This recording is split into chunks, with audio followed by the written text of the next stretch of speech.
Hello everyone, welcome back in Cool IT Help. This is second tutorial on JavaFX. In the first tutorial we have seen embedding of a swing components. Now in this tutorial session we will see how to handle the swing components events. So guys, if you have directly landed at this place, I would suggest please watch the first part of this tutorial series. This is the link and the same link given in the description of this video tutorial. Please watch that video first and come back here. So guys, as I have told you, I have explained the embedding of a swing control. I have used JButton as an example and embedded in the JavaFX application in the first part of this tutorial series. And now if you guys are trying to understand, so you need to first watch that video and just continue with this part of tutorial. I assume you have seen that video and now you are going to continue with this tutorial. So we are going to start. So guys, we are going to handle the event is delivered to an appropriate swing component, but in our example we are using a swing button and we are going to process the events. So exactly what we need to do. So guys, I'm going to use the same project that I have used and which is created in the first part of this tutorial series. So I'm requesting you again, please watch the first part of this tutorial and please set up that project in your NetBeans IDE. Now you can start from this place. First we need to create an instance of a swing component. Suppose I'm going to add a swing button in the JavaFX. So I need to create it first. Then we will use that object and we will associate an action listener with it to handle a click event, because this is the button, so we have a most important event is click. In front of you on this notepad we have that code portion that we are going to use in our project. So I will explain you more in the NetBeans IDE. Let me take you inside the NetBeans. So guys, this is the NetBeans 8.0 and this is our project, and this is the same project which we have used in the first tutorial session. So in the first tutorial session I have used a simple JButton and that is added on the JavaFX stage. So I'm going to explain you here inside the fxml controller only from the beginning. Now look at the line number 31.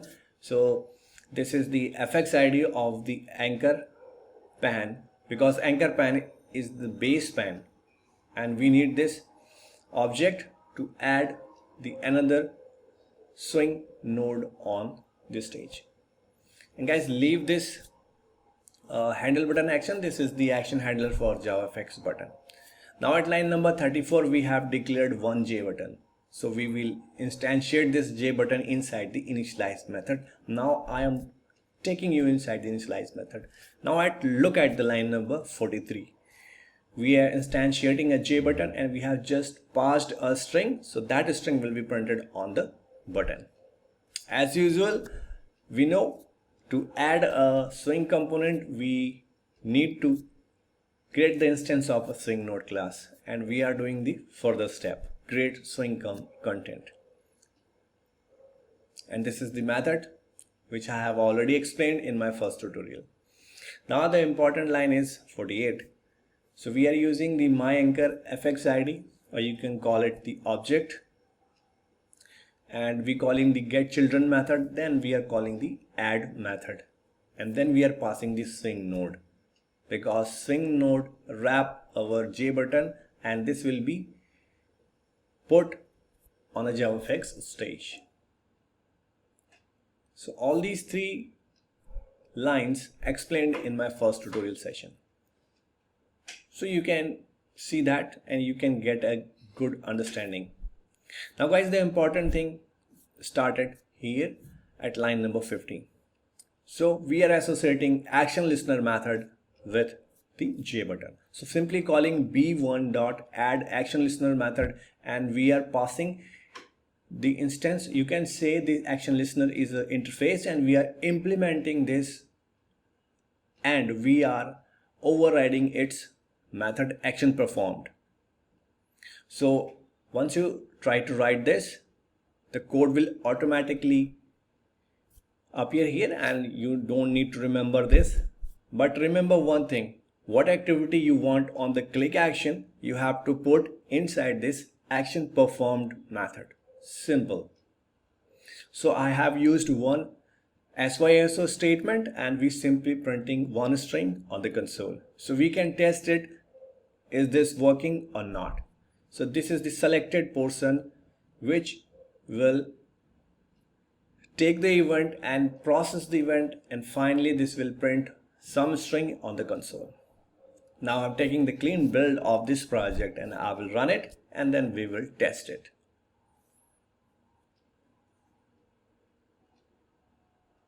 Okay, build is successful. Now it's time to run. Here we go.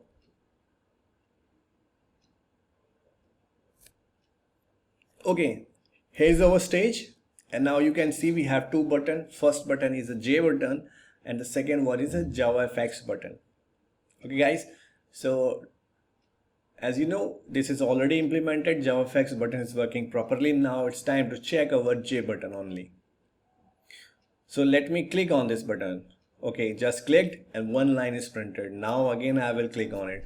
Oh man, this is working very smooth. Once you click, this will print one string. This is taking the event and properly processing your click event. I hope you guys clear on this concept. So I would suggest please use different control and create one more project and try to associate the action listener and try to handle the different events of different controls. So you will get a clear understanding and you can have the better controls how to interact with swing components in JavaFX. I will try my best to bring more tutorials on the same topic. If you guys found this tutorial relevant and useful, please hit the like button and don't forget to subscribe my channel. And guys, for now, thanks for watching Cool IT Help.